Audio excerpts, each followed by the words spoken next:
Meio-dia e 35, estamos de volta com o J1. Vira e mexe, a gente vê um motociclista andando pelo corredor entre os carros. E aí vem a pergunta, isso pode?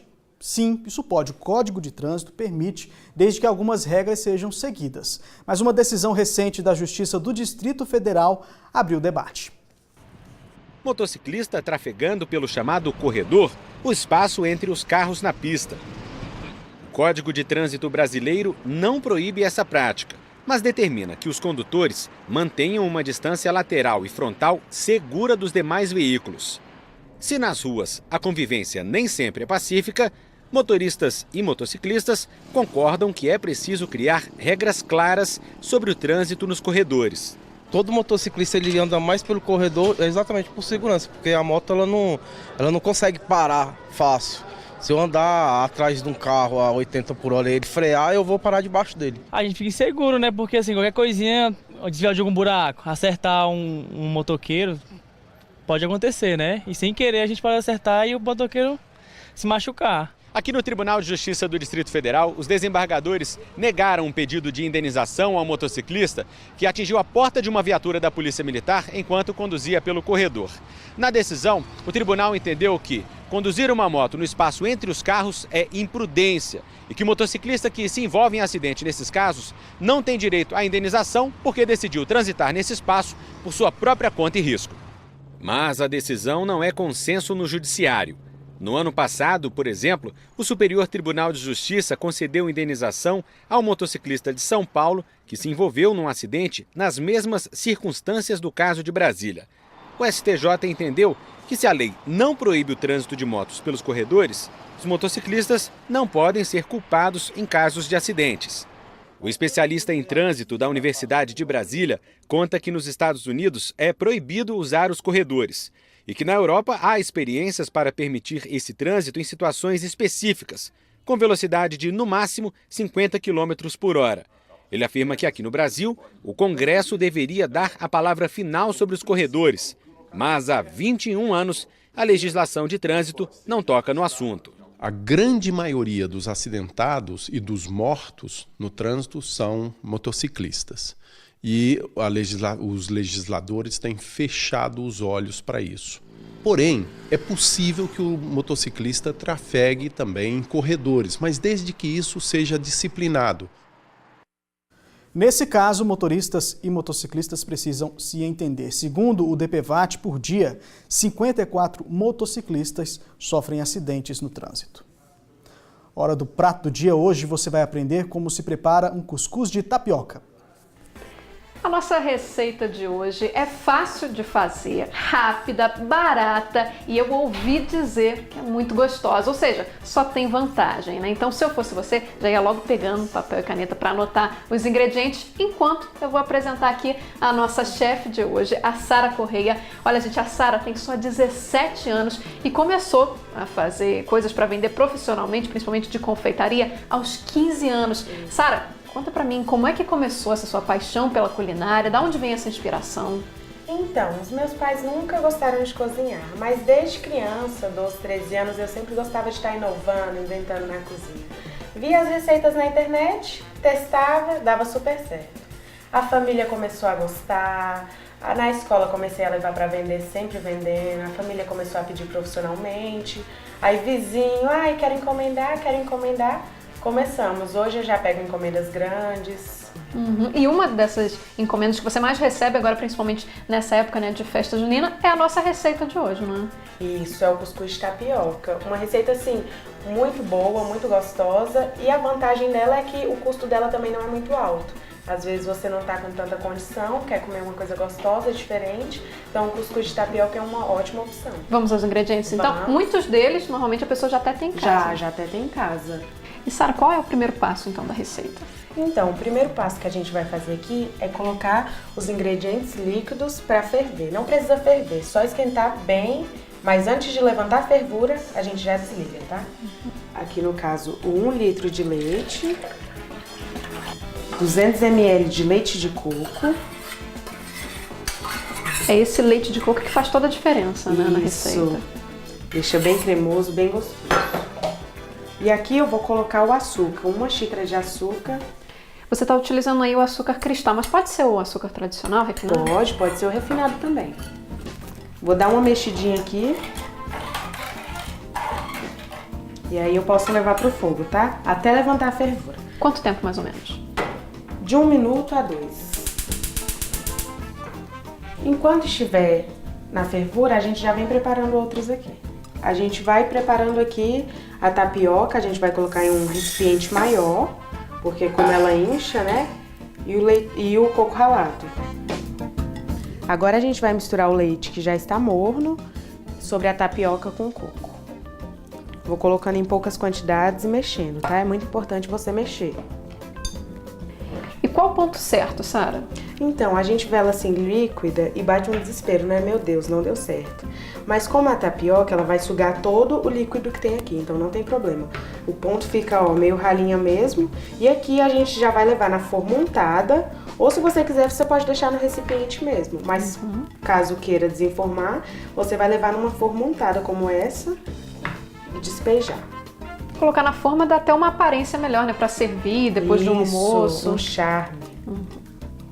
Ó, você vê que ela tá bem líquida, mas ela vai ficar bem consistente.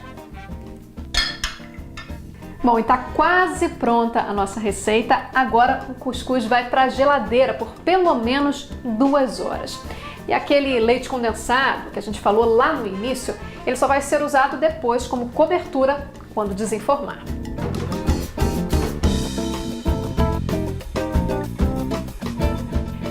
E olha como ficou bonito o nosso cuscuz de tapioca. Uma receita simples e que serve mais ou menos quantas pessoas, Sara? Serve em média 10 pessoas. Ou seja, para um almoço de domingo, como uma sobremesa, tá ótimo. Cai né? ótimo. Vamos experimentar então? Vamos.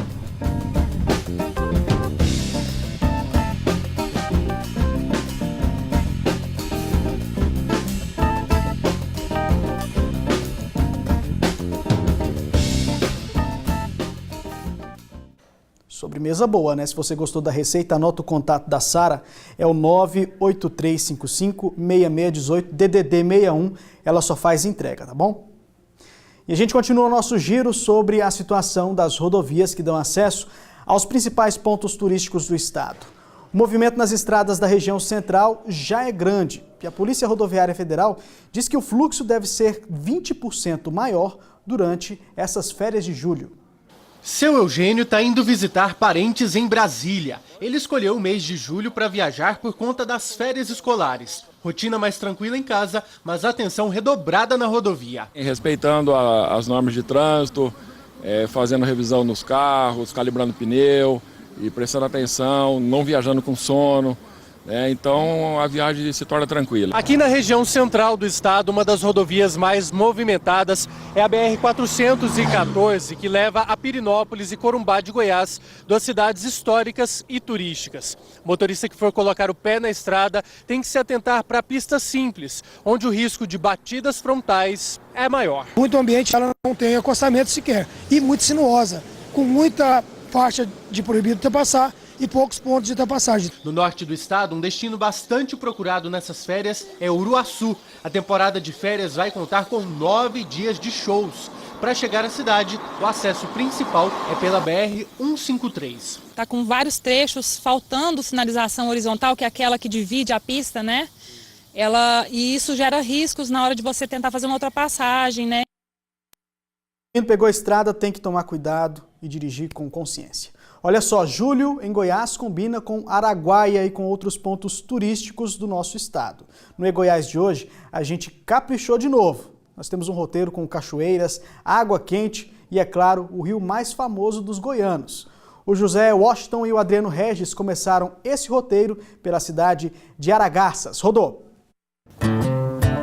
O aeroporto Salgado Filho, em Aragarças, funciona para aeronaves de pequeno e médio porte.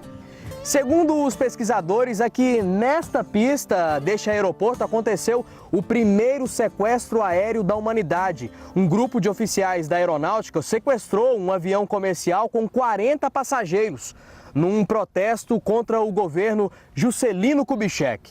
A população da cidade em volta do aeroporto não sabia o que era aquilo, o que era uma revolta. Então foi uma atração turística para a época. O movimento liderado por Major Veloso terminou em 3 dias. O Exército prendeu os revoltosos e resgatou os reféns no Grande Hotel. O prédio fica a poucos metros do aeroporto e pertence hoje ao governo federal, como unidade de saúde para atender os índios. É uma das raras construções daquela época preservada até os dias de hoje. Existem poucos registros do início de Aragarças, como este grande motor que gerava energia elétrica para a população. Em contrapartida, a região oferece inúmeras opções de lazer. Nesta pousada, a meia hora do centro da cidade, na saída para Montes Claros de Goiás, o turista que não se contentar com um banho nas piscinas tem um manancial de águas termais. O poço de água quente é um dos pontos mais visitados. Foi descoberto pela família do seu Sérgio na década de 70. Chamou muito a atenção exatamente a pureza da água, que é cristalina, e a temperatura, uma sensação de relaxamento que a gente tem. Nesse momento, a água está com aproximadamente 39 graus. 39 graus. E ela tem o lítio e o flúor natural. O lítio deixa você zen, tranquilo. Dizem que esta água também rejuvenesce. Sendo assim, eu vou ficar aqui o dia inteiro pra ver como é que eu vou sair daqui. Bem gostoso, é quente. Por aqui, o lençol de água é mais próximo da superfície, o que aquece ainda mais o banho. Essa água brota a poucos metros do poço, pode acreditar, nas margens do Rio Araguaia. Tem 3 grandes nascentes, e num total de 6 nascentes, mas elas vão brotando. Parece que aqui ferve um bocado de água do fundo. É do mirante com uma visão privilegiada que, com um pouquinho de paciência e atenção, eles dão as caras para fazer a alegria dos visitantes. Entrevista quase não sai numa hora dessa. Olha lá o jeito deles lá, olha lá. Os terapeutas, eles vêm aqui exatamente para contemplar essa região. E você vê um boto, você vê uma jaguatirica, você vê uma arara, a sensação de bem-estar é muito melhor do que estar abatendo ela. Se você é mais aventureiro, a natureza te convida para percorrer trilhas, ou se quiser viajar mais 100 quilômetros, encontre um complexo de cachoeiras. No município de Baliza, no Salto do Paraguaçu, são 96 metros de queda d'água. Em Caia... Ótima tarde para você e até amanhã.